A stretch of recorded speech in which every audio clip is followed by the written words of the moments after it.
তাহলে নবীজির যত গরিব উম্মতানিরা আছেন তাদের অবস্থা কি হবে? তাদের সালাম কি আমার রাসূল গ্রহণ করবে না? আমার রাসূল কি শুধু ধনীর রাসূল? আমার আপনার নবী, আমার আপনার হাবিব কি শুধু ধনীদের নবী? গরিবের নবী কি তিনি নন? রাসূল আকরাম সাল্লাল্লাহু আলাইহি সাল্লাম যে হাদিস আমি পরিবেশন করেছি, তেলাওয়াত করেছি, এই হাদিসের দ্বিতীয় অংশে আল্লাহ রাসূল গরিবদের পক্ষে কথা বললেন। জোরে বলেন না সুবহানাল্লাহ। আল্লাহ রাসূল সাল্লাল্লাহু আলাইহি ওয়াসাল্লাম বলেন, মান সাল্লাল্লাহু আলাইয়া ইনদা কবরি সামিতুহু। আল্লাহর নবী সাল্লাল্লাহু আলাইহি ওয়াসাল্লাম বলেন, আমার কবরের সামনে যদি কেউ সালাম পড়ে, আমি নবী তার সালাম শুনে জবাব দিই। ওয়ামান সাল্লা আলাইয়া নাইয়ান উবলিগতুহু। আর গরিব, অসহায়, মধ্যবিত্ত ফ্যামিলির আল্লাহর রাসূলের উম্মতি মক্কা গিয়ে হজ করার মতো ক্ষমতা তার নাই, মদিনায় রাসূলুল্লাহ রওজা জিয়ারত করার ক্ষমতা তার নাই, এত পয়সা আল্লাহ তার দিল না। আমার রাসূল নিজে গরিব, তারপরে গরিবের পক্ষে কত সুন্দর কথা বলেন। রাসূল বলেন, শোনো হে গরিব, তুমি পৃথিবীর যে কোনায় থাকো, তুমি আরবে থাকো আর যেখানেই থাকো, ভারতে থাকো, শ্রীলঙ্কায় থাকো, তুমি যেখানেই থাকো না কেন, ঘরের কোণা থেকে বসে যদি তুমি দরুদ পড়ো, সালাম পাঠাও, উবলিগতুহু, আল্লাহর ফেরেশতা যিনি সালাম পড়বেন, যিনি দরুদ পড়বেন, তার নাম, তার পিতার নাম, তার অল বায়োডাটা নিয়ে আমার রাসূলের সামনে সাবমিট করা হয়। রাসূল আকরাম সাল্লাল্লাহু আলাইহি সাল্লাম বলেন, কোন এলাকার মানুষ সে, কোন দেশের মানুষ, কোন জেলার মানুষ, কোন থানার অন্তর্গত, সব কিছু আমার রাসূলের সামনে দিয়ে দেওয়া হয়। রাসূল আকরাম সাল্লাল্লাহু আলাইহি ওয়াসাল্লাম তার এই গরিব উম্মতের নাম নিয়ে, তার বাবার নাম নিয়ে তার সালামের জবাব আমার রাসূল দেয়। জোরে বলেন সুবহানাল্লাহ। আমার রাসূল ধনীর রাসূল, গরিবের রাসূল, মধ্যবিত্তর রাসূল। সারা পৃথিবীতে শুধু মুসলমানদের নবী আমার রাসূল না, আমার রাসূল মুসলমানদের নবী, আমার রাসূল হিন্দুদের রাসূল, আমার রাসূল সারা পৃথিবীতে যত শ্রেণীর মানুষ আছে সকলের রাসূল। জোরে বলেন না সুবহানাল্লাহ। আল্লাহ শুধু আমার নবীকে মুসলমানদের জন্য পার্টিকুলারলি, ইন্ডিভিজুয়াল ভাবে, শুধুমাত্র মুসলমানদের জন্য আল্লাহ রাসূলকে আল্লাহ পাঠাননি। আল্লাহ রাব্বুল আলামিন কোরআন মাজিদের ভিতরে বলেন, ওয়ামা আরসালনাকা ইল্লা রাহমাতাল লিল আলামিন।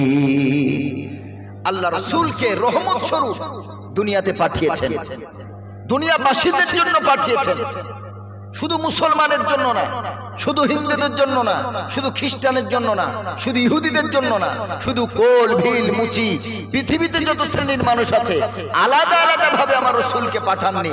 আল্লাহ বলেন, আমি আমার রাসূলকে দুনিয়াতে রহমত স্বরূপ পৃথিবীবাসীদের জন্য পাঠিয়েছি। জোরে বলেন সুবহানাল্লাহ। আমার রাসূলকে যদি কোনো মুসলমান মানে, সে আমার রাসূলের শাফাআত পাবে, সুপারিশ পাবে। যদি কোনো হিন্দু মানে, সেও আমার নবীর সুপারিশ পাবে। যদি কোনো খ্রিস্টান মানে, সেও আমার রাসূলের সুপারিশ পাবে। জোরে বলেন না সুবহানাল্লাহ। রাসূলকে আনুগত্য করতে হবে, ভালোবাসতে হবে। যেই শ্রেণীর মানুষও আমার রাসূলকে যদি নবী বলে মেনে নেয়, আল্লাহকে যদি এক আল্লাহ বলে স্বীকার করে, বাস তার জন্য জান্নাত অবধারিত। সুবহানাল্লাহ। হিন্দুদের ধর্মগ্রন্থে লেখা আছে, জন্ম বৈকুণ্ঠ পরম বিনুতিত জপে নাম মোহাম্মদ। আমার কাছে একটা বাংলা বই আছে, একমে বা দ্বিতীয়ম, মগরাহাট থেকে বহু বছর আগে কেনা। এই বইয়ের ভিতরে আমার নবী সম্পর্কে বাইবেলে, রামায়ণে, মহাভারতে কি কি লেখা আছে, কোন জায়গায় ওদের ধর্ম আমাদের ধর্মে কোন জায়গায় এক, সেই জায়গাগুলো তুলে ধরা হয়েছে। একমে বা দ্বিতীয়ম মানে আল্লাহ হলেন এক, দ্বিতীয় আল্লাহ নয়, দ্বিতীয় ঈশ্বর হতে পারেও না। প্রমাণ তত্ত্ব সহ লেখা আছে এই বইয়ের ভিতরে। ওই বই একটা শ্লোক আছে, জন্ম বৈকুণ্ঠ পর নবীনতিত জপে নাম মোহাম্মদম। হিন্দু ধর্মের বইয়ের লেখা এটা। বলা হয়েছে, যদি মরণের পরে পরকালের জগতে যদি স্বর্গবাসী হতে চায়, কোন হিন্দু মানুষ মরে যদি স্বর্গবাসী হতে চায়, তাদেরই ধর্মগ্রন্থে লেখা, জপে নাম মোহাম্মদ যদি মুহাম্মাদের নাম জপ করতে পারে, দরুদ পড়তে পারে, সালাম পাঠাতে পারে, তাদেরই ধর্মগ্রন্থে লেখা জন্ম বৈকুণ্ঠ পর নবীন অতীত, মারা যাবার পর তার পরকালটা অর্থাৎ স্বর্গীয়বাসী হবে, জান্নাতে থাকবে, তার আর কোনো চিন্তা থাকবে না। জোরে বলেন সুবহানাল্লাহ। তো তাদেরই ধর্মগ্রন্থ আমার নবীর ব্যাপারে বলা আছে। তুমি হিন্দু হও, খ্রিস্টান হও, যাই হও, মুহাম্মদকে যদি মডেল মনে করো, তোমার আদর্শ মনে করো, তাহলে সে যেভাবে চলেছেন সেইভাবে যদি চলতে পারো, তাদেরই ধর্মগ্রন্থ সাক্ষী দেয় জন্ম বৈকুণ্ঠ পর নবীন অতীত, মারা যাবার পর পরকালটা যদি তোমার শান্তিময় করতে চাও, তাহলে মুহাম্মদের নামটা জপ করো। জোরে বলেন না সুবহানাল্লাহ। তাদের এই শ্লোকে আর একটা কথা স্পষ্ট, সেটা হলো স্বর্গ। তার মানে বোঝা গেল আমরা শুধু মুসলমান জান্নাত বিশ্বাসী তা না, আমরা শুধু মুসলমান জাহান্নাম বিশ্বাসী তা না। নাস্তিক ছাড়া যারা নাস্তিক তাদের কথা বাদ, তারা ঈশ্বর মানে না, আল্লাহ মানে না, গড মানে না, ভগবান মানে না, কাউকে তারা মানে না। তারা মনে করে সবকিছু প্রাকৃতিক, এমনি হয়েছে, এর কোনো ক্রিয়েটর নেই, এর কোনো সৃষ্টিকর্তা নাই। কিন্তু বাকি যারা হিন্দু মুসলমান যে কোনো ধর্ম মানে, সে হয় আল্লাহকে মানে, না হয় ভগবানকে মানে, না হয় ঈশ্বর বলে মানে, না হয় গড বলে মানে, কোনো না কোনো নামে সে ডাকে। জোরে বলেন সুবহানাল্লাহ। কারণ আল্লাহর অনেক নাম। আমরা যে শুধু মুসলমানেরা আল্লাহ বলি, আল্লাহ তাআলার শুধু এই একটাই নাম নয়, আল্লাহর ৯৯টা নাম। জোরে বলেন না সুবহানাল্লাহ। আল্লাহ রাসূল সাল্লাল্লাহু আলাইহি ওয়াসাল্লাম বলেন, আল্লাহ রাব্বুল আলামিনের ৯৯টা নাম যদি কেউ কণ্ঠস্থ করতে পারে, মুখস্থ রাখতে পারে, রাসূল বলেন কাল কিয়ামতের দিন, মুসিবতের দিন, আল্লাহ রাসূল তার নাজাতের জন্য সুপারিশ করবে। জোরে বলেন সুবহানাল্লাহ। জান্নাত তার অবধারিত। আমার রাসূল আকরাম সাল্লাল্লাহু আলাইহি ওয়াসাল্লাম বলেন, আল্লাহ নামের ৯৯টা নাম কোরআনে বলা আছে, ওয়ালিল্লাহিল আসমাউল হুসনা ফাদউহু বিহা। আল্লাহ তাআলা বলেন ওয়ালিল্লাহিল আসমাউল হুসনা, আল্লাহ তাআলার অসংখ্য নাম, সুন্দর সুন্দর নাম আছে, ফাদউহু বিহা, যে কোন নামে তুমি ডাকো, আল্লাহ তাআলা বলেন আমি আল্লাহ আমারে পেয়ে যাবে। জোরে বলেন না সুবহানাল্লাহ। আল্লাহকে রহমান নামে ডাকুন, রহিম নামে ডাকুন। আল্লাহকে অনেক নাম আল্লাহর আছে, সত্তার নামে ডাকুন, কাহার নামে ডাকুন, জব্বার নামে ডাকুন। আল্লাহ তাআলার অসংখ্য নামের ভিতরে যে কোনো নাম দিয়ে যদি আল্লাহর জিকির করা যায়, আল্লাহকে স্মরণ করা যায়, আল্লাহ তাআলা বলেন তুমি আমার নৈকট্য পেয়ে যাবে। জোরে বলেন না সুবহানাল্লাহ। তবে যতগুলো নাম আছে সব নামের শ্রেষ্ঠ নাম হলো আল্লাহ। শ্রেষ্ঠ নাম কোনটা? আল্লাহ। আল্লাহ নামটা হলো সবচেয়ে শ্রেষ্ঠ। কারণ এই আল্লাহ শব্দকে ভাঙলে অবাক হয়ে যাবে। হিন্দুদের তারা যে ভগবান বলে, ভগবান লিখতে গেলে 4টে অক্ষর লাগে, 4 লেটার। একটা হলো ভ, একটা হলো গ, আর বয়াকার দন্তান্ন। এই 4টে অক্ষর লিখতে লাগে ভগবান। একটা অক্ষর কেটে দেবেন, মনে করেন দন্তান্নটা কেটে দিলেন, ভগবা থাকলো। ভগবা দিয়ে ভগবান হয় না। ভগবা যদি বলে তাহলে ভগবা দিয়ে ভগবানকে বোঝা যায় না। আপনি আরেকটা অক্ষর কেটে দেন, বয়াকারটাও বাদ দিয়ে দেন, শুধু পড়ে থাকলো ভ আর গ, ভগ। ভগ মানে ভগবান না। আবার গটা কেটে দেন, শুধু একটা অক্ষর পড়ে থাকলো ভ, ভ মানেও ভগবান না।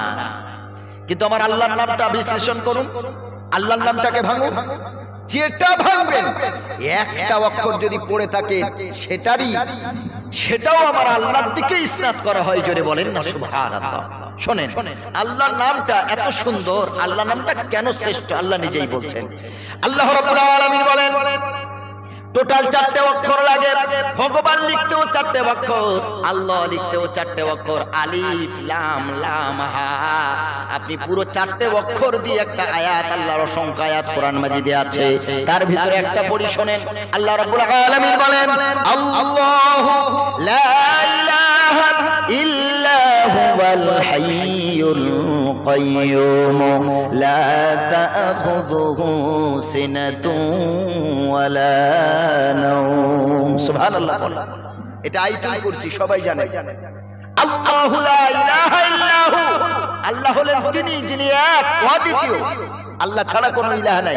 হুয়াল হাইয়ুল কাইয়ুম, তিনি হলেন চিরস্থায়ী এবং চিরঞ্জীব, তার মৃত্যু নাই, তার ধ্বংস নাই। জোরে বলেন সুবহানাল্লাহ। আল্লাহ রাব্বুল আলামিন বলেন, আল্লাহ নাম দিয়ে বুঝতে পারলাম আল্লাহ মানেই হলো আল্লাহ। আবার আলিফটা কেটে দেন, শুধু লাম লাম হা তিনটা অক্ষর পড়ে থাকে। ভগবানের একটা অক্ষর বাদ দিলে ভগবান বোঝা যায় না, চারটে অক্ষরই লাগবে। আমার আল্লাহ রাব্বুল আলামিন বলেন, আমার চারটার ভিতরে একটা কেটে দাও, একটা বাদ দিয়ে যদি বলো তারপরেও আমি আল্লাহ, আমারে বোঝা যায়। আল্লাহ রাব্বুল আলামিনের কোরআন সাক্ষী দেয়, লিল্লাহি মা ফিস সামাওয়াতি ওয়া মা ফিল আরদ। আল্লাহ রাব্বুল আলামিন বলেন, আসমান জমিনের মালিক আমি, ওয়া মা ফিল আরদি, এবং এই জমিন ও আসমানের ভিতরে যা কিছু আছে সব জিনিসের মালিক আমি আল্লাহ। লিল্লাহ মানেও হলো আল্লাহ। জোরে বলেন সুবহানাল্লাহ। আল্লাহ মানেও আল্লাহ, চারটে অক্ষর দিয়ে। আলিফটা বাদ দেন, শুধু তিনটে অক্ষর, লাম লাম হা। লিল্লাহ, লিল্লাহ মানেও কে? আল্লাহ। কি আশ্চর্য দেখেন, এই জন্য করে 99টা নামের ভিতরে শ্রেষ্ঠ নাম হলো আল্লাহ নাম। জোরে বলেন না সুবহানাল্লাহ। তিনটে অক্ষরের ভিতরে আরো একটা অক্ষর বাদ দিয়ে দেন, আলিফও বাদ দেন, প্রথম লামটাও বাদ দেন, আর দুটো অক্ষর থাকে লাম আর হা। আবার আল্লাহ রাব্বুল আলামিন অন্য জায়গায় বলেন, লাহু মা ফিস সামাওয়াতি ওয়া মা ফিল আরদ। আল্লাহ রাব্বুল আলামিন লাহু মানেও বললেন আল্লাহ, আসমান জমিনের মালিক আল্লাহ, যা কিছু আছে সব জিনিসের রাজত্বের অধিকারী হলেন আমার আল্লাহ। আল্লাহ মানেও আল্লাহ, লিল্লাহ মানেও আল্লাহর জন্য, লাহু মানেও আল্লাহর জন্য। জোরে বলেন না সুবহানাল্লাহ। আর আরো একটা অক্ষর বাদ দেন, লাহুর ভিতরে আর একটা লাম বাদ দিয়ে দেন, পড়ে আছে একটা। কটা? একটা, শুধু হু বা হা পড়ে আছে। আমার আল্লাহ নামটাকে এভাবে বিশ্লেষণ করলে বোঝা যায় আমাদের আল্লাহ কত মহান। শুধু হু পড়ে আছে। আল্লাহ রাব্বুল আলামিন বলছেন, হুয়াল হাইয়ুল কাইয়ুম, হু মানেও হলেন আমার আল্লাহ। জোরে বলেন না সুবহানাল্লাহ। কোনটা ছেড়ে কোনটা বাদ দেবেন, কোনটা ছাড়বেন কোনটা ধরবেন? আল্লাহ নাম শ্রেষ্ঠ, আল্লাহ নাম শ্রেষ্ঠ।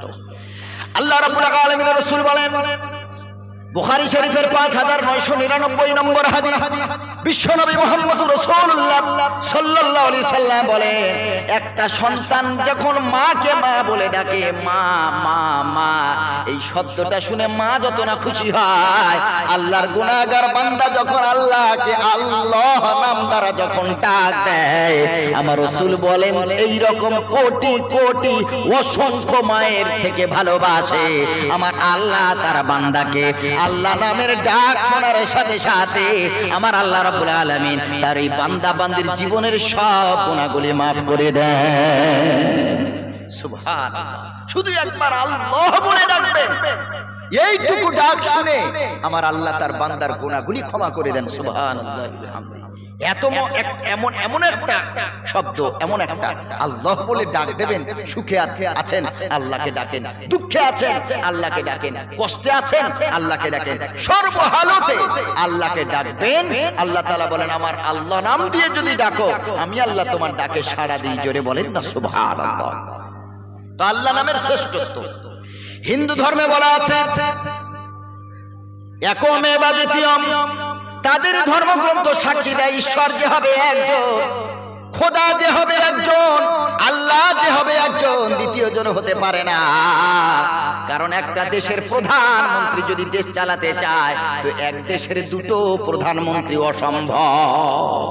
একটা দেশের প্রধানমন্ত্রী কটা হয়? জোরে বলেন। একজন। যদি আমাদের ভারতের প্রধানমন্ত্রী দুটো হতো তাহলে লড়াই লাগতো না? লাগতো না। এক প্রধানমন্ত্রী বলতো ওদের বিপিএল দেবো, আর এক প্রধানমন্ত্রী বলতো না, ওই এলাকায় আমার কেউ ভোট দেয় না, ওদের চালও দেবো না, ডালও দেবো না, সাইকেলও দেবো না, কিচ্ছু দেবো না। তো দুটো মন্ত্রীর ভিতরে লড়াই হতো না? হতো না? অবশ্যই। কারণ দুজনের মতের অমিল ঘটতো, মিল হতো না, এজন্য করে দুজনের লড়াই হতো। আমাদের রাজ্যের মুখ্যমন্ত্রী কজন? একজন। যদি মুখ্যমন্ত্রী দুজন হয় তো দুজনের মতের অমিল ঘটবে, লড়াই হবে, ফাটাফাটি হবে, মারামারি হবে। একটা গাড়ির যে স্টিয়ারিং হয় কটা হয়? একটা। মনে করেন এক গাড়ির দুই দিকে দুটো স্টিয়ারিং, একসঙ্গে দুটো ড্রাইভারকে একসঙ্গে বসানো হয়েছে, ও গাড়ি চলবে তো ঠিকঠাক? যাত্রী উঠবে আর কলমা পড়ে উঠবে, গাড়ি ওঠার দোয়ার পড়বে না, গাড়িতে উঠে গাড়ি ওঠার দোয়ার পড়বে না, কলমা পড়বে। ও জানে দুটো ড্রাইভার মানে এ যদি বাঁ দিক থেকে কাটাবে ও ডান দিক থেকে কাটাবে, লাস্টে খাদে পড়তে হবে।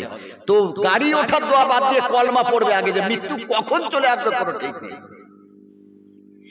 কোন নারীকে যদি জিজ্ঞাসা করা হয়, বলো তোমার স্বামী কটা বলো, ওর যদি ভিতরে তিনটে চারটেও যদি থাকে সম্মান রক্ষার্থে বলবে আমার একটা স্বামী, কারণ জানে যদি এক স্বামী বলি তো এক স্বামীতে আমার সম্মান থাকবে বর্তমান, যদি দুটো বা তিনটে একাধিক স্বামী যদি বলি তো সমাজে মাথা উঁচু করে দাঁড়ানোর সুযোগ থাকবে না।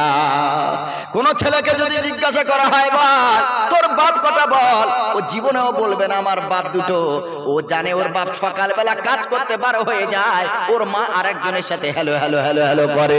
ও বাপ বারবার ওর মা বলে, ওর বাপ যখন থাকে না বাইরে বেড়াতে যায় ছোট্ট ছেলেটাকে নিয়ে, ও একজন নতুন মানুষকে দেখে বলে মা এটা কে, বলে এটা তোর বাপ, আজ থেকে তুই ওর বাপ বলে ডাকবি। ও ছেলেটা ধীরে ধীরে বড় হয়, ওকে যখন কেউ যদি জিজ্ঞেস করে তোমার বাপ কটা, ও কঠিন কালে দুটো বলবে না, ও বলবে আমার একটাই বাপ, কারণ জানে এক বাপের পরিচয় দিলে আমার সম্মান থাকবে।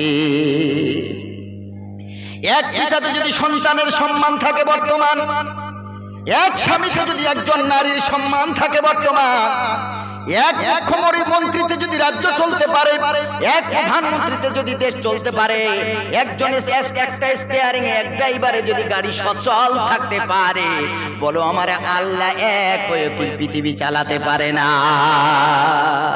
আল্লাহ যদি এক না হবে বিশ্ব তবে কেমন রবে? দুজন যদি আল্লাহ হন দুইয়ের মাঝে চলবে রণ, গড় গড় গড় করাত করে ভাঙবে আকাশ ভীষণ জোরে, জাতি সব যাবে মরে। আল্লাহ যদি দুজন হতেন তো দুটো আল্লাহ মিলে দুনিয়া চালাতে পারতেন না। এজন্য আল্লাহ কজন? জোরে বলেন আল্লাহ কজন? আল্লাহ হলেন একজন, আল্লাহর দ্বিতীয় না। আমাদের সুখের জন্য আল্লাহ যথেষ্ট, দুঃখের জন্য আল্লাহ যথেষ্ট, সর্ব অবস্থায় শুকরিয়া আদায় করবো কার? আল্লাহ। আর এই আল্লাহকে পেতে গেলে আল্লাহ নিজেই বললেন আমার রসুলকে আনুগত্য করো। কাকে আনুগত্য করবেন? রসুল ছাড়া শুধু আল্লাহকে। যদি কোনো মানুষ বলে আমি শুধু আল্লাহকে মানি কিন্তু কোনো নবীকে মানি না, ও কি ঈমানদার না বেঈমান? যদি কেউ শুধু আল্লাহকে মানে কোনো নবীকে মানে না, তাহলে সে ঈমানদার না বেঈমান? বেঈমান। কারণ আল্লাহকে পেতে গেলে রসুলের পন্থা অনুযায়ী, পদ্ধতি অনুযায়ী আল্লাহর কাছ পর্যন্ত পৌঁছাতে হবে। আল্লাহ বলেন মান আতাআনি ফাকাদ আতা আল্লাহ। রাসূল বলছেন যে আমার আনুগত্য করলো সে আল্লাহর আনুগত্য করলো। জোরে বলেন না সুবহানাল্লাহ। আল্লাহ রাসূলকে মানবেন, আমার আল্লাহ খুশি হয়ে যাবে, কারণ রাসূল এবং আল্লাহর ভিতরে সম্পর্কটা ওতপ্রোতভাবে জড়িত। সুবহানাল্লাহ পড়েন। এমন একটা মহব্বত, এই মহব্বত আর কারো সাথে নাই। ভাইরা আমার, আল্লাহ রাব্বুল আলামিন বলেন قل إن كنتم تحبون الله فاتبعوني يحببكم الله ويغفر لكم ذنوبكم والله غفور رحيم। আল্লাহ এবং রাসূলের কি সম্পর্ক দেখেন। আল্লাহ আমার রাসূলকে বলছে রাসূল আপনি বলুন ইন কুনতুম তুহিব্বুনাল্লাহ, যদি তোমরা আল্লাহর মহব্বত পেতে চাও, আল্লাহর মহব্বত যদি পেতে চাও তো ফাত্তাবিউনি, রাসূল আপনি বলুন যে তারা যেন আপনার আনুগত্য করে, ইত্তেবা করে, অনুসরণ করে। রাসূলকে মহব্বত করি, ভালোবাসি, রাসূলের আশিক বলে আমরা প্রচার করি। আমার রাসূলুল্লাহর দাড়ি ছিল, আমরা দাড়ি রাখতে পারলাম না, তারপরেও বলি আমরা রাসূলুল্লাহর আশিক। এটা আবার কেমন মহব্বত গো? শুধু মুখে বলবো এমবিবিএস ডাক্তার, কিন্তু প্রেসক্রিপশন করার অভিজ্ঞতাটুকু পর্যন্ত নেই, তাহলে কেউ বিশ্বাস করবে? রাসূলের মহব্বত করি কিন্তু আমার চাল চলনে, আমার আখলাকে, আমার আদর্শে আমার রাসূলুল্লাহর কোনো সুন্নত পাওয়া যায় না, তাহলে আমি আপনি রাসূলের কি মহব্বত করলাম? কিসের মহব্বত? ভাইরা আমার, আল্লাহ রাব্বুল আলামিন বলেন আমার রাসূলুল্লাহর আমার রাসূলের আনুগত্য করো যদি আমারে পেতে চাও। রাসূল কিভাবে খেয়েছেন, কিভাবে নামাজ পড়েছেন, কিভাবে পরিবার চালিয়েছেন, কিভাবে রাষ্ট্র চালিয়েছেন, আমার রাসূলুল্লাহর গোটা জিন্দেগি তুমি ফলো করো। আমার রাসূলের সুন্নাত যদি পুঙ্খানুপুঙ্খভাবে মেনে চলতে পারো, রাসূল খুশি তো আমি আল্লাহ তাআলা খুশি। আল্লাহ রাব্বুল আলামিন বলেন, রাসূল আপনাকে যদি আনুগত্য করতে পারে, আপনার যদি অনুসরণ করতে পারে, অনুকরণ করতে পারে, মডেল বানাতে পারে, তো আপনি রাসূল খুশি হলে আমি আল্লাহ তাআলা খুশি হয়ে যাব। আখেরি পয়গম্বরের উম্মত করে আল্লাহ পাঠালেন, যেই নবীর উম্মত হওয়ার জন্য পৃথিবীর সব নবী কান্না করেছেন। আই আল্লাহ আমাদেরকে নবী না বানিয়ে আখেরি পয়গম্বরের উম্মত বানালে আমরা ধন্য হতাম। আল্লাহ কাউকে কারোর দোয়া কবুল করলেন না, আর আমরা দোয়াও করতে হলো না, লড়াই করতে হলো না, জিহাদ করতে হলো না, কিছুই করতে হলো না, রক্ত ঝরাতেও হলো না।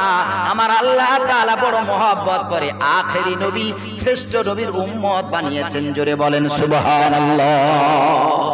দোয়া করতে হয়নি, লড়াই করতে হয়নি, জিহাদ করতে হয়নি, কিচ্ছু করতে হয়নি। আমাদের আল্লাহ আমাদের ভালোবেসে আখেরি পয়গম্বরের উম্মত বানিয়েছেন। সুবহানাল্লাহ। এর থেকে আর কি আশা করেন? আল্লাহর নবী আমাদের জন্য সুপারিশ করবেন, সাক্ষ্যদাতা হবে, আর আমরা আখেরি পয়গম্বরের উম্মত, এমন শ্রেষ্ঠ উম্মত, আমরা সব নবীদের জন্য সাক্ষ্যদাতা হয়ে যাব। জোরে বলেন না সুবহানাল্লাহ। নবী হবেন আমাদের জন্য সাক্ষীদাতা, আর আমরা হব আমার নবী ছাড়া যত নবী আছে সকলের জন্য সাক্ষ্যদাতা। সুবহানাল্লাহ। আখেরি পয়গম্বরের উম্মতের আল্লাহ কত মহব্বত, কত ভালোবেসেছেন, কত মর্যাদা দিয়েছেন, একটুখানি চিন্তা করেন। আমার ভাইয়ের, আমার রাসূলের মহব্বতের কথা কি বলবো আপনাদের? আমরা তো মুখে বলি রাসূলের মহব্বত করি, মুখে আমরা বলি রাসূলুল্লাহর আশিক। একজন আল্লাহর নবীর সাহাবী যার নাম হলো আবু তালহা রাদিয়াল্লাহু তাআলা। উহুদের যুদ্ধ শুরু হলো, আমার রাসূল সাল্লাল্লাহু আলাইহি ওয়াসাল্লাম এক পাহাড়ের পাদদেশে এক জায়গা, মক্কা থেকে আসার ওই একটা মাত্র জায়গা ছিল। আমার রাসূল বললেন, সাহাবীরা শোনো, আমি তোমাদের চোখের সামনে, আমি মুহাম্মদ, আমি তোমাদের নবী, তোমরা যদি দেখতে পাও যাও কাফেররা আমার গলার উপরে তলবার চালিয়েছে, তারপরেও এই জায়গাটা ছেড়ে তোমরা যাবে না, এই জায়গায় তোমরা অটল থাকবে, এখানেই তোমরা থাকবে, এই জায়গা ছাড়বে না। যুদ্ধ শুরু হচ্ছে কাফেরদের বিরুদ্ধে। উহুদের প্রান্তরে যুদ্ধ শুরু হয়ে গেল, কাফেররা এক পর্যায়ে পরাজয় হয়ে গেল। সব গনিমতের মালগুলো সাহাবীগণ তারা এক জায়গায় করছেন, যেই জায়গায় 50 জন সাহাবীকে আল্লাহ রাসূল সাল্লাল্লাহু আলাইহি ওয়াসাল্লাম দাঁড় করিয়ে রেখেছিলেন। তারা দেখলেন যুদ্ধ তো জয় হয়ে গেছে, বিজয় লাভ করেছি আমরা, সুতরাং এই জায়গায় দাঁড়ানোর আর কোনো কথা হয় না, আর কোনো দাঁড়াবার মতো কোনো প্রয়োজন নাই। কিন্তু আমার রাসূল যুদ্ধ শুরু হওয়ার আগে বলেছেন, ও আমার সাহাবীরা শোনো, আমার গলার উপরে যদি তলবার চলতে দেখো, তারপরেও এই জায়গা ছেড়ে যাবে না, কারণ এই জায়গা থেকে আল্লাহ রাসূল আগেই বুঝতে পেরেছেন কাফেরেরা যদি পিছন দিক থেকে তারা ধাওয়া করে, যদি মারে, তাহলে এই জায়গা ছাড়া দ্বিতীয় কোনো জায়গা নাই। যুদ্ধে মুসলমানদের জয় হলো, এক পর্যায়ে জয় লাভ হয়ে গেল।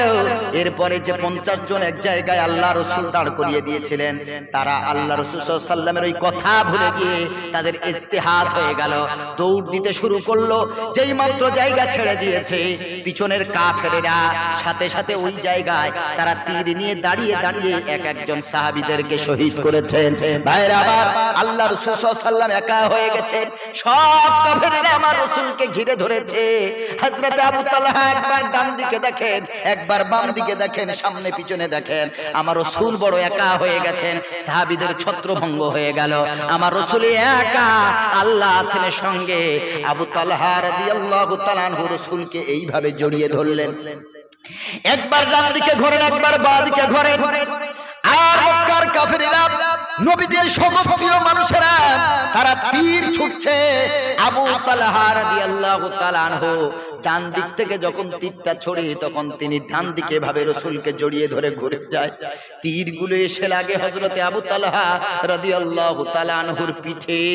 আবার যখন সামনে দিক থেকে তীর যখন ছাড়ে, আবু তালহা রাদিয়াল্লাহু তাআলা আনহু নবীজিকে জড়িয়ে ধরে আবার সেই তীরের দিকে ফিরে দাঁড়ায়। সেই কাফেরদের তীর এসে লাগে আবু তালহা রাদিয়াল্লাহু তাআলা আনহুর পিঠে। আবার যখন বাঁ দিক থেকে দেখে, বাঁ দিকের কাফেরেরা যখন তীর ছুটতে লাগে, তখন আমার রাসূলকে গায়ে গায়ে লাগতে দেয় না, উনি নিজের পিঠটা তীরের দিকে ধরলো। কাফেরের তীরগুলো হযরত আবু তালহা রাদিয়াল্লাহু তাআলা আনহুর পিঠেতে লাগে। এক একটা করে 16টা তীর হযরত আবু তালহা রাদিয়াল্লাহু তাআলা আনহুর পিঠের চালে লেগেছে। তারপরে আমার নবীকে ছাড়ে না, চোখ থেকে ঝরঝর করে পানি পড়ে। আল্লাহ রাসূল সাল্লাল্লাহু আলাইহি ওয়াসাল্লামের কপাল ফেটে গেছে, দাঁত শহীদ হয়ে গেছে, ঠোঁট ফেটে রক্ত বার হয়। আবু তালহা রাদিয়াল্লাহু তাআলা আনহু বলেন, ইয়া রাসূলুল্লাহ, এই তীরের আঘাতে আমি শহীদ হয়ে যাব, তারপর আমি আবু তালহা বেঁচে থাকতে কাফেরদের একটা তীরের আঘাত আপনার শরীরে লাগতে দেব না। এত মহব্বত এমন আমার নবীকে করেছেন, এত ভালোবেসেছেন। উহুদের যুদ্ধ শুরু হয়ে গেছে, রটে গেছে নাকি আমার নবী কাফেরদের তীরের আঘাতে শহীদ হয়ে গেছে। পুরো মদিনার বুকে সব জায়গায় আওয়াজ উঠে গেল, আমার নবী নাকি শহীদ হয়েছেন। মদিনার এক বৃদ্ধ মহিলা দৌড় দেয় উহুদের ময়দানের দিকে। একজন মানুষের সাথে দেখা, বলল, বুড়িমা, তোমার স্বামী উহুদের যুদ্ধে শহীদ হয়ে গেছে। বুড়িমা তখন বলল, আমার স্বামী শহীদ হয়েছে কিনা জানতে চাই না, আমার প্যারা রাসূল, আমার মুহাব্বতের নবী কেমন আছে বলো। আমার স্বামী মরে গেছে না বেঁচে আছে আমি বুড়ি জানতে চাই না। আবার সামনের দিকে রওনা, আর একজন দেখে বলে, শোনো বুড়িমা, তোমার সন্তান যুদ্ধে শহীদ হয়ে গেছে।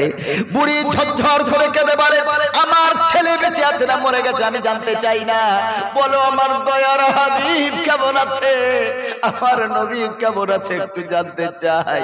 বুড়ি আবার সামনের দিকে হাজির। আবার একজন ডেকে বলে, বুড়িমা, তোমার ভাই শহীদ হয়ে গেছে। একই উত্তর, আমার ভাই বেঁচে আছে না মরে গেছে আমি জানতে চাই না, বলো একবারের জন্য আমার মায়ার হাবিব আমার রাসূল কেমন আছে। বুড়িমা দৌড় দিয়ে ওই উহুদের প্রান্তরে যখন যায়, দূর থেকে দেখে আমার রাসূল ভালো আছে, আমার রাসূল বেঁচে আছেন। বুড়িমা রাসূলের সামনে গিয়ে বলে, ইয়া রাসূলুল্লাহ, আমার স্বামী শহীদ হয়ে গেছে দুঃখ নাই, আমার ছেলে শহীদ হয়ে গেছে দুঃখ নাই, আমার ভাই চলে গেছে দুঃখ নাই গো হাবিব, আপনার চেহারা মোবারক দেখার পর আমার স্বামী হারা দুঃখ কষ্ট, আমার ছেলে হারিয়ে যাবার দুঃখ কষ্ট, আমার ভাই চলে যাবার দুঃখ কষ্ট, আপনার চেহারা মোবারক দেখে সব যেন কোথায় হারিয়ে গেছে। ভাইরা আমার রাসূল সাল্লাল্লাহু আলাইহি সাল্লাম এক পর্যায়ে আবু তালহা রাদিয়াল্লাহু তাআলা আনহু 16টা তীর বিদ্ধ হয়ে মাটিতে লুটিয়ে পড়ে গেল। আমার রাসূল এক পাহাড়ের পাদদেশে তিনি দাঁড়ালেন। খোদার কসম, এই দুই চোখ দিয়ে দেখে এসেছি সেই জায়গা, যেই জায়গার পাহাড় একা একা ফেটে গেছে আল্লাহর হুকুমে। আবার রাসূল রক্তাক্ত অবস্থায়, পাহাড়ের মনে দয়া লেগে গেছে, পাহাড়টা এমন ভাবে ফেটে গিয়ে আমার রাসূলকে ডাক দেয়, হাবিব আসুন আমার ভিতরে আসুন। পাহাড় ফেটে গেল আল্লাহর হুকুমে। আমার নবী পাহাড়ের ফাটা জায়গায় গোপন থাকলেন, আল্লাহ রাব্বুল আলামিন আল্লাহ রাসূলকে বাঁচিয়ে দিয়েছে। সেই উহুদের প্রান্তরে 70 জন সাহাবী শহীদ হয়ে গেলেন। কিসের কারণে? একমাত্র আমার নবীর মহব্বতে। এমন একজন সাহাবী উহুদের যুদ্ধে শহীদ হয়েছেন, সবেমাত্র বিয়ে করেছে, সহবাস হলো, ফিজিক্যাল রিলেশন হলো, ফরজ গোসল পর্যন্ত করলো না, যুদ্ধের দামামা বেজে গেছে, যুদ্ধের আওয়াজ শুনে বাড়ি থেকে দৌড় দিয়েছে। বিবি পিছন দিক থেকে ডাক দিয়ে বলে, স্বামীকে একটুখানি দাঁড়িয়ে যাও, তোমার উপরে গোসল ফরজ আছে, গোসল ছাড়া তুমি যুদ্ধের ময়দানে যাবে না। কারণ যুদ্ধে যারা শহীদ হয়ে যায় তাদের গোসল করানো হয় না, কাফন তাদের এমন করে ওই রক্ত মাখা দেহ নিয়ে তাদের কবরস্থ করা হয়। ও স্বামী, তোমার উপরে গোসল ফরজ আছে, তুমি নাপাক আছো, তুমি গোসল ছাড়া অপবিত্র অবস্থায় তুমি যুদ্ধের ময়দানে যেও না। আল্লাহর নবীর সাহাবী হযরত হামজালা রাদিয়াল্লাহু তাআলা আনহু যেন বিবির কোনো কথা যেন শুনতে পেলেন না। নবীর মোহাব্বত, নবীর এমন ভাবে তার অন্তরে দাগা দিয়েছে, এমন ভাবে অন্তরে এমন ভাবে মেরেছে, তিনি চিন্তা করছেন গোসল করতে গিয়ে যদি দেরি হয়ে যায়, এই ফাঁকে যদি কাফেররা আমার নবীকে শহীদ করে দেয়, কিভাবে মুখ দেখাবো আল্লাহর দরবারে। গোসলের কথা ভুলে গেলাম, যুদ্ধের ময়দানে হাজির, তলোয়ার নিয়ে যুদ্ধ চালায় এক সময় কাফেররা নির্মম ভাবে হত্যা করলো হযরতে হানজালা রাদিয়াল্লাহু তাআলা আনহুকে। চেনার কোনো সুযোগ নাই, এত মুখে আঘাত করেছে, শরীরে আঘাত করেছে, এমন ভাবে মেরেছে কেউ তারে আর চিনতে পারে না। আমার নবী শেষে যখন নেমে আসে, আমার রাসূল এসে রাসূলুল্লাহর নিজের চাচা হযরতে হামজা রাদিয়াল্লাহু তাআলা আনহু দৃশ্য দেখে আমার রাসূল আর চোখের পানি রোধ করতে পারলেন না। হিন্দা নামক এক মহিলা, আবু লাহাবের স্ত্রী যে হিন্দা, যার নামে কোরআনে সূরা অবতীর্ণ হলো আবু লাহাব, সূরা লাহাব। আল্লাহ রাব্বুল আলামিন বলেন, তাব্বাত ইয়াদা আবি লাহাব ওয়া তাব্বা মা আগনা আনহু মালুহু ওয়া মা কাসাব সায়াসলা নারান যাতা লাহাবিন ওয়া মারাতুহু হাম্মালাতাল হাতাব ফি জিদিহা হাবলুম মিন মাসাদ। আবু লাহাবের স্ত্রী হিন্দা, আল্লাহর নবীর চাচা ইন্তেকাল করার পর এই হিন্দা নামক মহিলা হযরতে হামজা রাদিয়াল্লাহু তাআলা আনহুর কান দুটো কেটে নিয়েছে। নবীজির নিজের চাচা একটা মৃত লাশ, সেই লাশের কান দুখানা কাটা হলো। এত রাগ, এত গুসা নবীজির সাহাবীদের উপরে। হিন্দা এমন করে কান কেটেছে, আর হযরতে হামজা রাদিয়াল্লাহু তাআলা আনহু নবীজির চাচার বুকটা মাঝখান থেকে এইভাবে দুটো হাত দিয়ে ধরে বুকের দুটো পাঁজরটা এইভাবে ছাড়িয়ে দিয়েছে। চচ্চর করে পাঁজরটা ফেটে গেল। হিন্দা নবীজির চাচার কলিজাটা এইভাবে আঙুল দিয়ে নখ দিয়ে খুবলে ওই কাঁচা কলিজা পর্যন্ত হিন্দা চাবাতে শুরু করলো। হিন্দার ঠোঁটে রক্ত, দাঁতে গোস্ত লেগে আছে, এমন নির্মম ভাবে মেরেছে। আমার নবী সাল্লাল্লাহু আলাইহি সাল্লাম নিজ চাচার দেহ মোবারক দেখে আল্লাহর নবী এত কান্না করেছে। সেই উহুদের প্রান্তরে 70 জন সাহাবীর এখনো পর্যন্ত মাকবারা আছে। ওই জায়গায় যদি যাওয়ার মতো তৌফিক হয়, আল্লাহর কসম করে বলছি, ওই উহুদের যে কবরস্থান যেখানে 70,000 সাহাবীদের কবর আছে গো, ওই জায়গায় হযরতে হানজালা রাদিয়াল্লাহু তাআলা আনহুর কবর আছে। হযরতে হামজা রাদিয়াল্লাহু তাআলা আনহুর কবর আছে। ওই কবরস্থানের সামনে দাঁড়াবার সাথে সাথে মিশকাম্বারের একটা সুগন্ধ বার হয়। আশেপাশের মানুষকে জিজ্ঞেস করলাম, এই সুগন্ধ কি সব সময় থাকে? তারা বলল, এই সুগন্ধ সারা বছর 365 দিন 24 ঘন্টা এই মিশকাম্বারের সুগন্ধ থাকে। জোরে বলেন সুবহানাল্লাহ। ভাইরা আমার, আল্লাহর নবী উহুদের যুদ্ধে 70 জন সাহাবী জীবন দিয়েছে শুধুমাত্র আমার নবীর মহব্বতে। বিবি আপন হলো না, মা আপন হলো না, বাবা আপন হলো না, ছেলে আপন হলো না, সন্তান আপন হলো না। আমার নবী যাতে থাকে সুরক্ষিত, এই জন্য তারা জীবনটুকু বিসর্জন দিয়ে দিয়েছে। ও মুসলমান বাবাজি, এই হলো তাদের মহব্বত, এই হলো তাদের ইশক, এই হলো মহব্বত। আমরা তো নামের মুসলমান, কামের মুসলমান না। আমরা এমন একজন নবী পেলাম গো, যে নবীর জন্য পাহাড় ফেটে গেছে, যে নবীর জন্য আকাশ বাতাস কাঁদে। আমার নবী যখন মার খায়, আকাশ বাতাস গাছ গাছালি সব আল্লাহর দরবার কান্না করেছে। একটু দরুদ শরীফ পড়ি, আল্লাহুম্মা সাল্লি আলা সাইয়্যিদিনা ওয়া আলা আলি সাইয়্যিদিনা মাওলানা মুহাম্মদ। হে রাসূল তোমায় ভালোবাসি, অন্তর শুধু মুখে না, জান্নাতের আশায় নয় হে রাসূল, জাহান্নাম কেউ ডরি না। হে রাসূল তোমায় ভালোবাসি, অন্তরে শুধু মুখ মুখে না, জান্নাতের আশায় নয় হে রাসূল, জাহান্নাম কেউ ডরি না, জান্নাতের আশায় নয় হে রাসূল, জাহান্নাম কেউ ডরি না। তোমার পাবার আশায় মন ছুটে যায় মদিনায়, তোমার পাবার আশায় মন ছুটে যায় মদিনায়, ইয়া শিকর দিদার দাও না, আর দূরে থাকিও না, ইয়া শিকর দিদার দাও না, আর দূরে থাকিও না।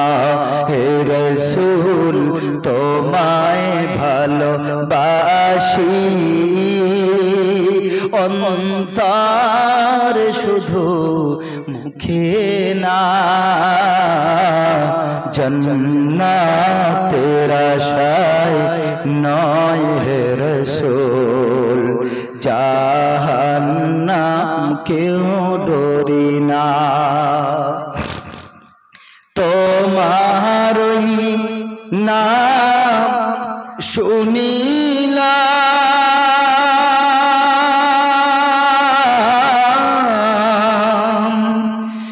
এই চোখে দেখলাম না, তোমারই নাম শুনিলাম, এই চোখে দেখলাম না, এই সুর যদি শুনে থাকো, এই সুর যদি শুনে থাকো, একবার দেখা দাও না, হে রাসূল তোমায় ভালোবাসি, অন্তর শুধু মুখে না, জান্নাতের আশায় নয় হে রাসূল, জাহান্নাম কেউ ডরি না, জান্নাতের আশায় নয় হে রাসূল, জাহান্নাম কেউ ডরি না। আল্লাহুম্মা সাল্লি আলা, রাসূলের মহব্বতে দরুদ পড়েন, সাইয়্যিদিনা ওয়া আলা আলি সাইয়্যিদিনা মাওলানা মুহাম্মদ। রাসূলের মহব্বতটাই হলো আল্লাহর মহব্বত। এটা বলতে গিয়ে আমি উহুদের যুদ্ধের কিছু ঘটনার একটু অংশ টেনেছি, অনেক লম্বা ঘটনা, অনেক ইতিহাস আছে এর ভিতরে। বলার একটাই উদ্দেশ্য, আমার রাসূল যার উপরে নারাজ, আল্লাহ তাআলা তার উপরে নারাজ। আমার রাসূল যার উপর খুশি, আল্লাহ তাআলা তার উপর খুশি। আমি জীবন চালাবো না রাসূলুল্লাহর আদর্শে আর বলবো রাসূল তোমার মহব্বত করি, ওই রকম মহব্বত আমার রাসূলের প্রয়োজন নাই। রাসূল যেভাবে ব্যবসা করেছেন সেইভাবে আমাদেরও ব্যবসা করতে হবে। আমার রাসূল সাল্লাল্লাহু আলাইহি ওয়াসাল্লাম হযরত খাদিজাতুল কুবরা রাদিয়াল্লাহু তাআলা আনহার আন্ডারে তিনি কাজ করতেন।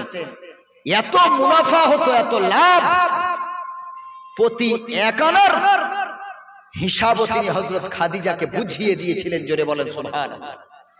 আরো অনেক কর্মী ছিলেন, কিন্তু তারা ঠিকভাবে বোঝাতে পারতো না। পয়সা খেয়ে নিত, মেরে দিত। কিন্তু আমার রাসূল সাল্লাল্লাহু আলাইহি ওয়াসাল্লাম এত আদর্শ, এমন আদর্শ আল্লাহ তাকে দিয়েছিলেন, এক পয়সা এদিক ওদিক করেননি। প্রতিটা পয়সার হিসেব হযরতে খাদিজা রাদিয়াল্লাহু তাআলা আনহাকে বুঝিয়ে দিতেন। এই জন্যই তো হযরতে খাদিজাতুল কুবরা রাদিয়াল্লাহু তাআলা আনহা আমার রাসূলুল্লাহর প্রতি আকর্ষণ হয়েছিল।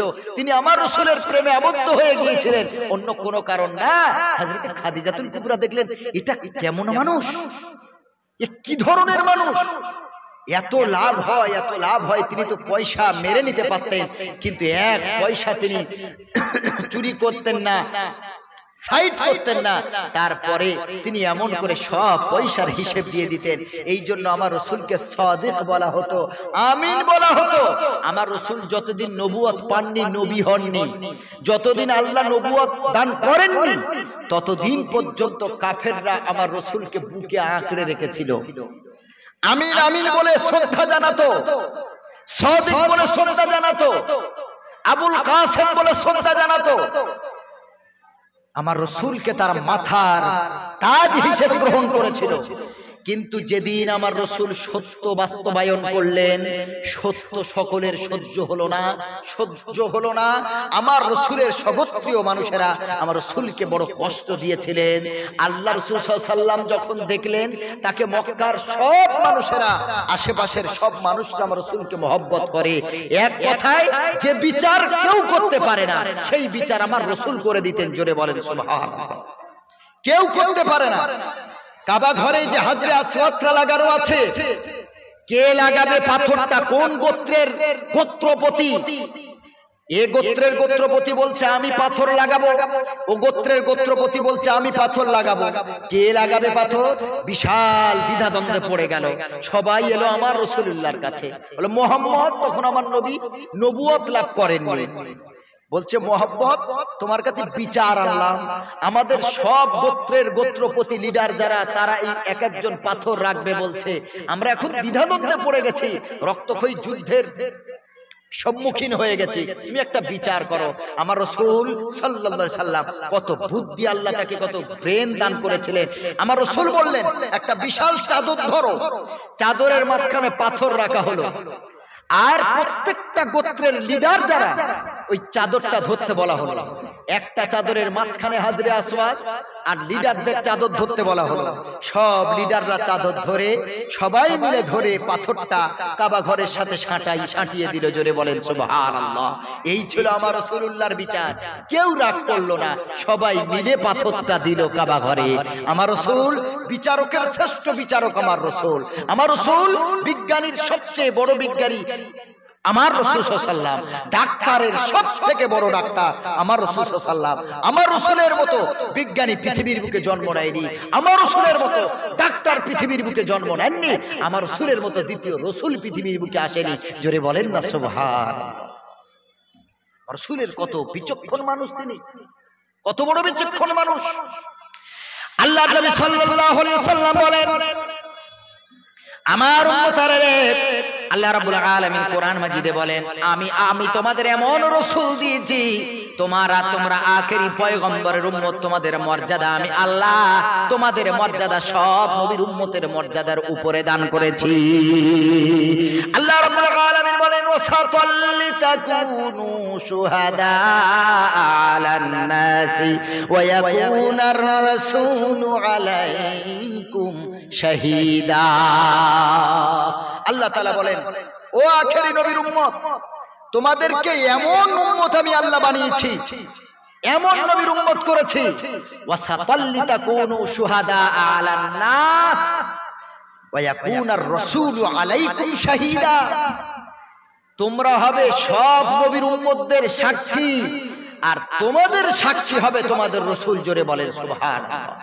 আমাদের সাক্ষী ছাড়া নূহ নবী জান্নাতে যেতে পারবে না, আমাদের সাক্ষী ছাড়া আদম নবী জান্নাতে যেতে পারবেন না, আমাদের সাক্ষী ছাড়া ঈসা নবী জান্নাতে যেতে পারবেন না। জোরে বলেন না সুবহানাল্লাহ। তার মানে আমরা কত মর্যাদাবান। আল্লাহ আমাদের আখেরি নবীর উম্মত করেছেন, কত মর্যাদা দিয়েছেন। দেখেন, কিয়ামতের দিন, মুসিবতের দিন হযরত নূহ আলাইহিস সালামকে ডাকা হবে। আল্লাহ রাব্বুল আলামিন নূহ নবীকে বলবেন হাল বাল্লাগতা আমরি, ও নূহ আমার আদেশ কি তোমার উম্মতের কাছে কি তুমি পৌঁছিয়েছো? হযরত নূহ নবীকে আল্লাহ ডাকবেন, বলে নূহ আমি যে হুকুমগুলো করেছিলাম তোমার উম্মতদের কাছে কি তুমি পৌঁছিয়েছো? হযরত নূহ নবী বলবেন ক্বালা নাম, আয় আল্লাহ আপনি যা যা হুকুম দিয়েছেন প্রত্যাদেশ করেছিলেন আমি সব আমার উম্মতের কাছে পৌঁছিয়েছি। আমার দিকে তাকান, এই নূহ নবী আলাইহিস সালাম দাঁড়িয়ে আছেন, এই দাঁড়িয়ে আছেন তার উম্মতগণ।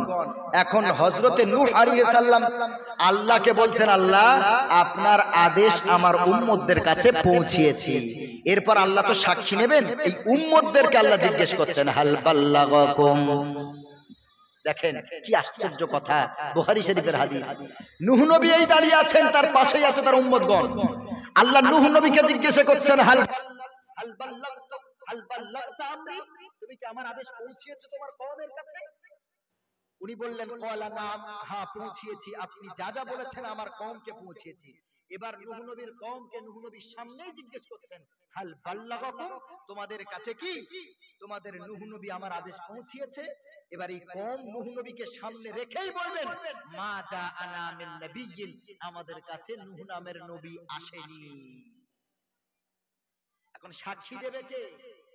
নূহ নবীর কওম নূহ নবীকে বলছেন সামনে রেখে যে নূহ আমাদের সামনে আসেনি, আমরা কোন নবী পাইনি, আমাদের কাছে আপনার হুকুম আসবে তো দূরের কথা, নবী আসেনি তো হুকুম আসবে কোথা থেকে?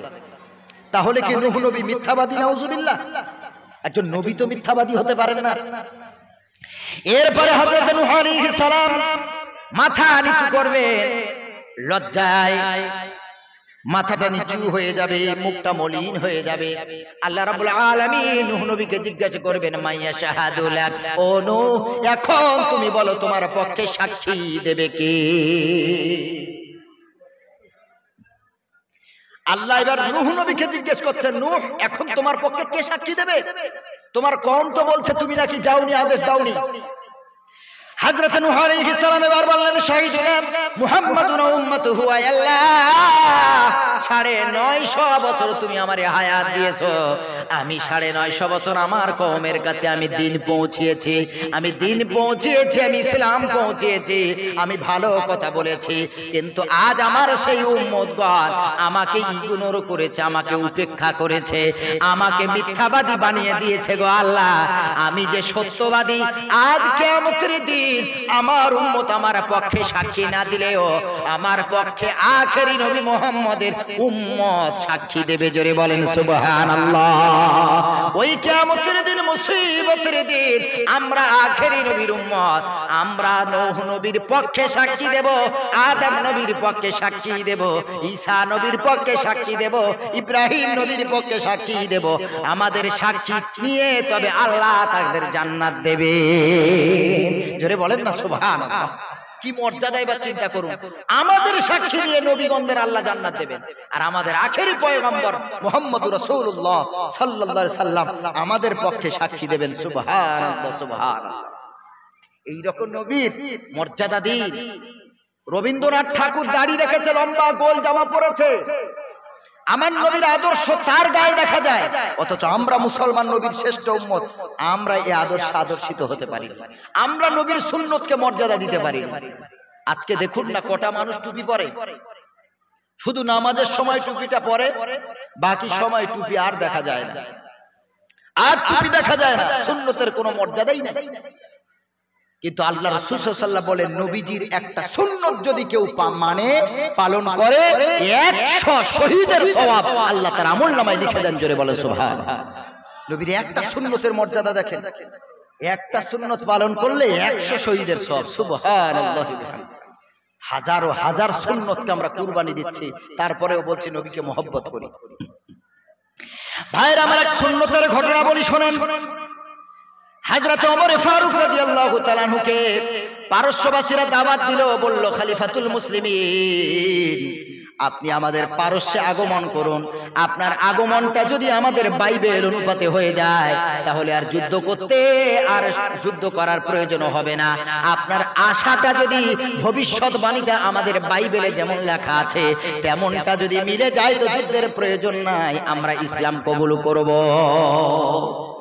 হযরত ওমর ফারুক রাদিয়াল্লাহু তাআলা মদিনা থেকে রওনা হচ্ছেন, সঙ্গে নিলেন একটা উট। খলিফাতুল মুসলিমিন, মুসলমানদের নেতা যিনি, প্রতিনিধি যিনি, প্রধানমন্ত্রী যিনি, তিনি নিজে উটের দড়ি ধরলেন আর উটের উপরে বসালেন তার গোলাম আসলামকে। খুব মন দিয়ে শোনেন, একজন প্রধানমন্ত্রী তিনি উটের উপরে নেই, উটের উপরে আছে তার দাস, তার গোলাম, আর উটের দড়ি ধরে টেনে টেনে নিয়ে যাচ্ছে প্রধানমন্ত্রী হযরতে খলিফাতুল মুসলিমিন ওমর রাদিয়াল্লাহু তাআলা। সুবহানাল্লাহ পড়েন, কি আদর্শ দেখেন। পারস্য ঢোকার মুখোমুখি পারস্যবাসীরা সব লাইন দিয়ে দাঁড়িয়ে আছে, সব মনে করছে উটের পিঠে খলিফা বসে আছে আর উটের দড়ি ধরে আছে তার গোলাম আসলাম। কিন্তু যত কাছাকাছি হয় তাদের তখন ধারণা পাল্টে গেল। তারা তখন দেখলো না না না না, আমরা যেমন আমাদের বাইবেল অনুপাতে যেমন দেখেছি উটের পিঠে আছে গোলাম আসলাম, উটের দড়ি ধরে খলিফা প্রধানমন্ত্রী আমাদের পারস্যে ঢুকছে। পারস্য আগমন হলো, সালাম কালাম হলো। এরপর তারা হাজার হাজার পারস্যবাসীরা যুদ্ধ করার প্রয়োজন হলো না। খলিফাতুল মুসলিমিন ওমরের হাতে হাত দিয়ে তারা বিনা যুদ্ধে বিনা রক্তপাতে ইসলাম কবুল করে মুসলমান হয়ে গেছে। সবাই খেতে দিলেন, হযরত ওমরকে খেতে দিলেন, দস্তরখানা দিলেন না, কারণ পারস্যের মানুষেরা তারা সভ্য জাতি, দস্তরখানা বিছাতো না। হযরত খলিফাতুল মুসলিমিন ওমর রাদিয়াল্লাহু তাআলা আনহু বলেন, কোথায় দস্তরখানা? দস্তরখানার ব্যবস্থা করা হলো। এরপরে পারস্যের লিডার নেতা যারা ছিলেন তারা দাঁড়িয়ে আছেন, অনেকে দেখছেন। হযরত ওমরকে খেতে দেওয়া হলো, জবের আটা রুটি দেওয়া হলো, জাইতুন তেল দেওয়া হলো, খাসির মাংস দেওয়া হলো, আর কিছু খেজুর দেওয়া হলো। তিনি খাচ্ছেন আর রুটিগুলো ছিঁড়ে ছিঁড়ে সাইটে ওই দস্তরখানাতে পড়ছে। পারস্যবাসীরা দেখলো দস্তরখানাতে যে খাবারগুলো পড়ে যাচ্ছে, এই খাবারগুলো হযরত ওমর ফারুক রাদিয়াল্লাহু তাআলা আনহু দস্তরখানা থেকে কুড়িয়ে কুড়িয়ে তিনি খাচ্ছেন।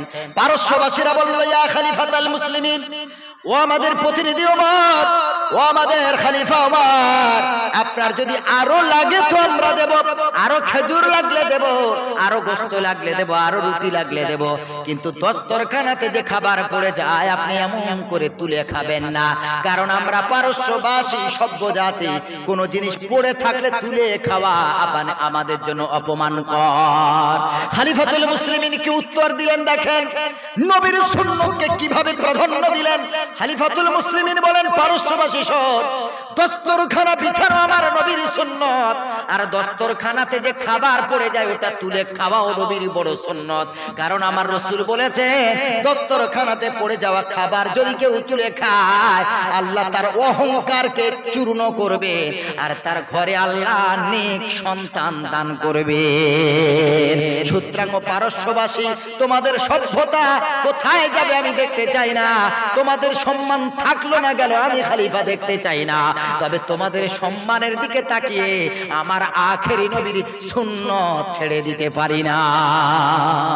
জোরে বলুন না সুবহানাল্লাহ। একজন প্রধানমন্ত্রী নবীজির একটা সুন্নতকে কিভাবে হাইলাইট করলেন দেখেন, কিভাবে প্রাধান্য দিলেন, নবীর সুন্নতকে উপরে তুলেছেন। আর আমরা মুসলমান নবীর সুন্নতের টুপিটা পর্যন্ত পড়তে পারি না, ওরা আশ্চর্য লাগে।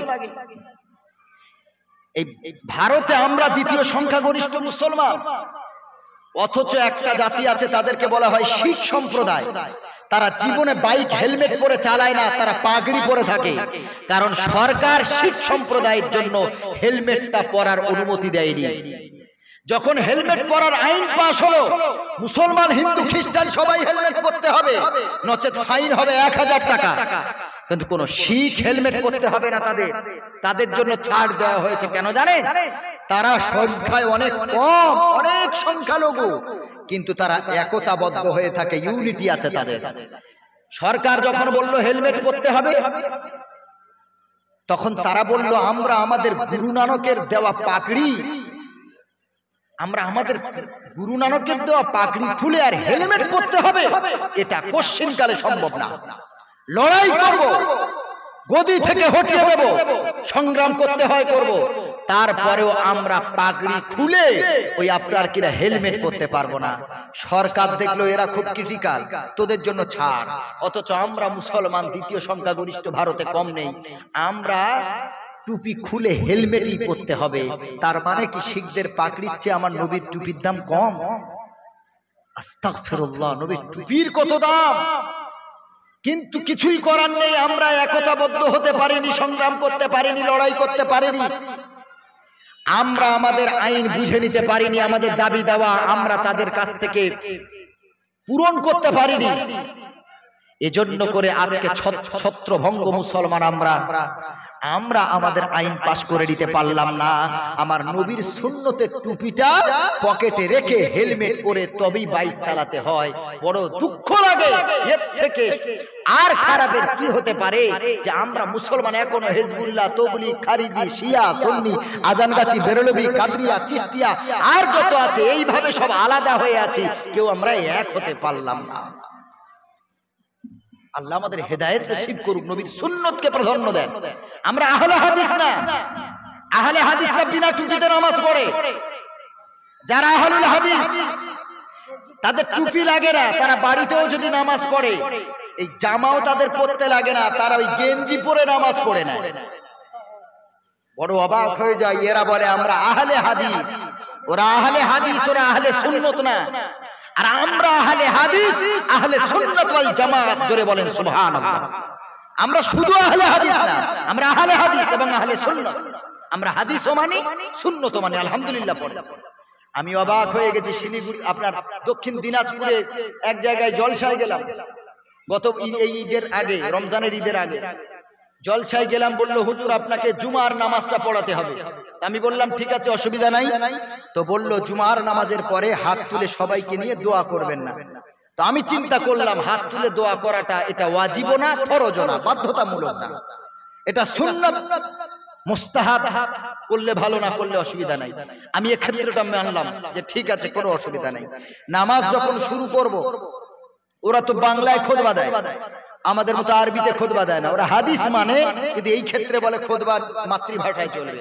অথচ আমার নবী এবং নবীর কোন সাহাবী, কোন তাবেঈন আরবি ভাষা ছাড়া অন্য ভাষায় খুতবা দিয়েছে, খোদার জাতের কসম, এ প্রমাণ দিতে পারবে না তারা।